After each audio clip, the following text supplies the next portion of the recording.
Hello friend, સ્વાગત છે તમારું ગુજરાતી રેસીપી કિચનની અંદર। આજે હું તમારી સાથે શેર કરીશ મગની છૂટી દાળ બનાવવાની રેસીપી। તો આ મગની છૂટી દાળ તમે ઘરે કોઈ શાક ના હોય તો શાકની જગ્યાએ પણ બનાવીને ખાઈ શકો છો।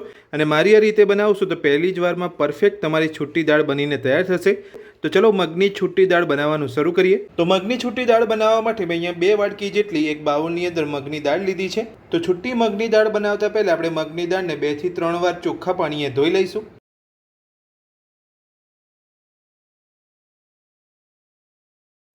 તો આ રીતે તમારે દાળને 2 થી 3 વાર ચોખ્ખા પાણીએ ધોઈ લેવાની છે। તો મગની દાળને આપણે અહીંયા 2 થી 3 વાર ચોખ્ખા પાણીએ ધોઈ લીધી છે। તો હવે મગની છૂટી દાળ બનાવવા માટે સૌથી પહેલા આપણે કડાઈની અંદર 3 ચમચી જેટલું તેલ ઉમેરીશું। તેલને ગરમ થવા દઈશું। તો તેલ આપણું ગરમ થઈ ગયું છે। તો હવે આપણે કડાઈની અંદર નાની અડધી ચમચી રાઈ ઉમેરીશું, સાથે જ નાની અડધી ચમચી જીરું ઉમેરીશું, 2 ચપટી જેટલી હિંગ ઉમેરીશું, સાથે જ મીઠા લીમડાના પાન ઉમેરીશું, 2 સૂકા લાલ મરચાં ઉમેરીશું, સાથે જ ઝીણા સમારેલા આદુ, લસણ અને મરચાં ઉમેરીશું। બધું જ ગેસની મીડિયમ ફ્લેમ પર સાંતળી લઈશું। તો બધું જ આપણે અહીંયા થોડું સાંતળી લીધું છે। તો હવે આપણે તેની અંદર ઝીણા સમારેલા ટામેટાં ઉમેરીશું,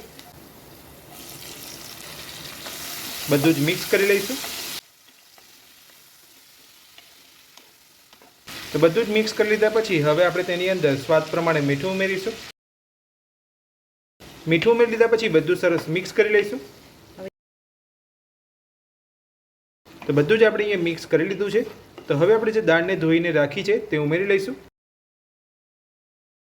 દાળ ઉમેરી લીધા પછી બધું સરસ મિક્સ કરી લઈશું।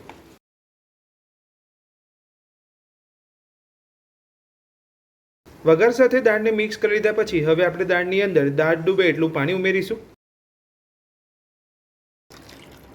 તો આ રીતે બધું મિક્સ કર્યા પછી તમારે દાળ ડૂબે તેટલું પાણી ઉમેરવાનું છે।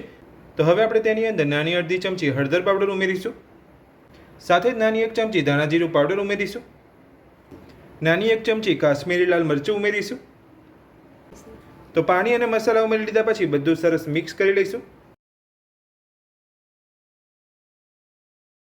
તો મસાલા અને પાણી ઉમેરી લીધા પછી આપણે અહીંયા બધું સરસ મિક્સ કરી લીધું છે। તો હવે આપણે દાળને ઢાંકણ ઢાંકી અને ગેસની મીડિયમ ફ્લેમ પર કૂક કરી લઈશું। તો આ રીતે ઢાંકણ ઢાંક્યા પછી તમારે દાળને 2 થી 3 મિનિટના અંતરે ચેક કરતું રહેવાનું છે।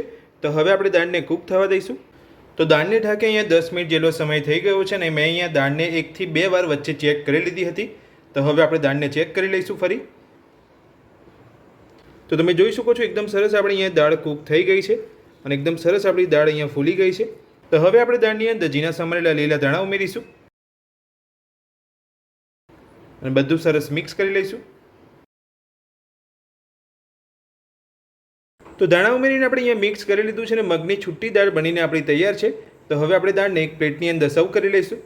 તો ખાવામાં એકદમ સ્વાદિષ્ટ મગની છૂટી દાળ બનીને આપણી તૈયાર છે। તો મારી આ રીતે ઘરે મગની છૂટી દાળ બનાવવાનું એકવાર જરૂરથી ટ્રાય કરજો। એકદમ ટેસ્ટી મગની છૂટી દાળ બનીને તૈયાર થશે। તો મગની છૂટી દાળ બનાવવાની રેસીપી તમને મારી કેવી લાગી મને કોમેન્ટ બોક્સની અંદર કોમેન્ટ કરીને જરૂરથી જણાવજો। આજનો વિડીયો પસંદ આવ્યો હોય તો વિડીયોને લાઇક કરજો, ચેનલને સબસ્ક્રાઇબ કરી રાખજો આ જ રીતની નવી રેસીપી મેળવવા માટે। Thank you.